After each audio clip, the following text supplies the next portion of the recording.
is that they say in the article that it seems like politics absolutely plays a role in this. I would assume, much like Stephen Colbert, I don't know, they're just talking about his getting marriage at the bottom. They say that at some point in the article, here you go, after you saw what happened to Colbert, it's like they just can't afford to keep him going. Another source said Stern's political leanings are also not working in his favor. If Sirius isn't going to give Stern a good offer, I don't think it would have anything to do with his ratings. It's more likely everything to do with the political climate. That's amazing. Dude decided to go full Democrat, full woke, full, oh no, I can't defend you. Because, according to reports, he didn't want to offend his A-lister buddies. Yeah.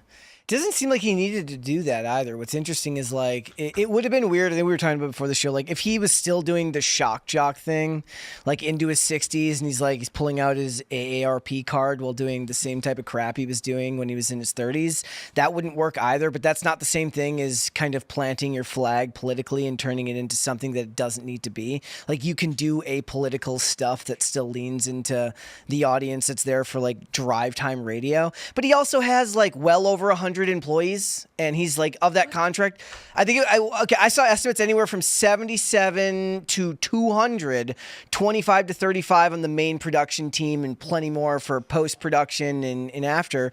So with that many writers, that many producers, like, that's the same thing with Colbert, right? Like, they have these huge contracts, but he's paying those employees out of those contracts. Like, every time you see Stephen Colbert do a bit where he holds up like some article or something, like, some dude had to paste that out there, and that dude probably makes $150K a year to do like one thing. So it's just that the art form itself is different, and the way it's done now, it's modernized and it's been streamlined. I do wonder if you guys think that the situation with Howard Stern is because people have gone to different formats for their entertainment, podcasts as opposed to listening to XM radio or any kind of radio now, or if you think that it's something to do with the fact that he's gotten so soft and predictable in his old age.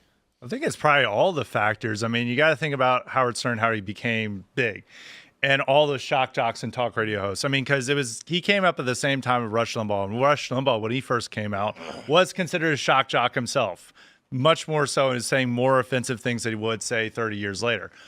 But all these guys came out, and they were speaking for the man on the street, and saying the things that he wished he could say. With Howard Stern, whether it was more inappropriate humor or with Rush Limbaugh saying politically incorrect things, they were all speaking for that man on the street who's coming back from a hard day at work at the construction site or something. These were not meant to be liberal people who wanted to hear the same rants they heard from MSNBC. And now what he is, he's just old and sounds like an angry MSNBC viewer, and no one wants to listen to that on their way back home. And if the liberals who are there, they're listening to podcasts. They're not listening to Howard Stern. Yeah. And they think he's a male chauvinist and a pig. They don't care about his new turn. They want somebody else. So there's not really that much of an audience for him anymore. Yeah. And the only people that have SiriusXM just bought cars, and they have the 3-month free subscription. Yeah, literally. And Phil.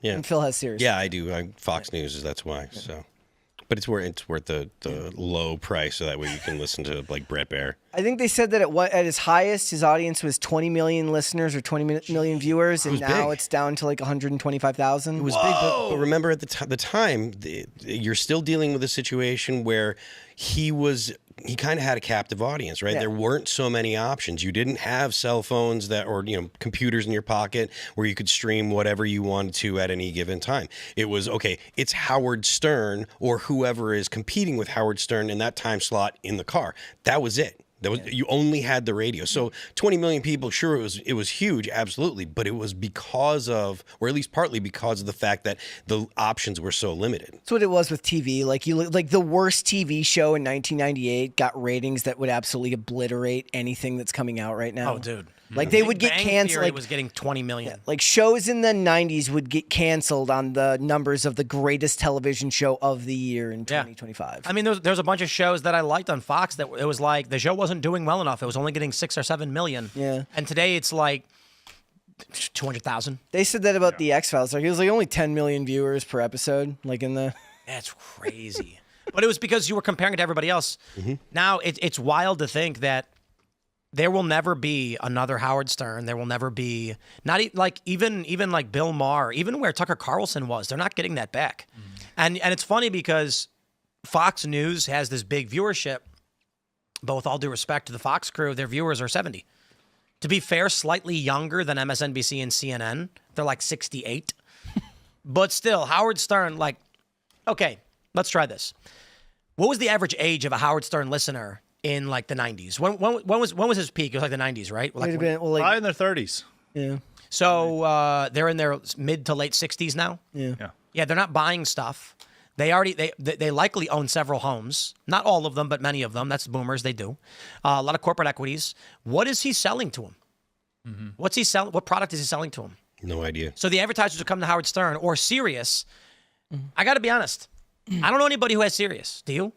Phil. Me? Like You have Sirius? I do. I have it in my. Well, you're my old, test. though, so- Yeah, I am old. But I got. Like I said, I've got Old it. so- people do love Sirius. I got it for Fox News. That's literally the only thing I listen to in the car is the news. Thanks for checking out this clip from Timcast IRL. Make sure to watch the show live Monday through Friday at 8 p.m. Subscribe to this channel, and we will see you all there.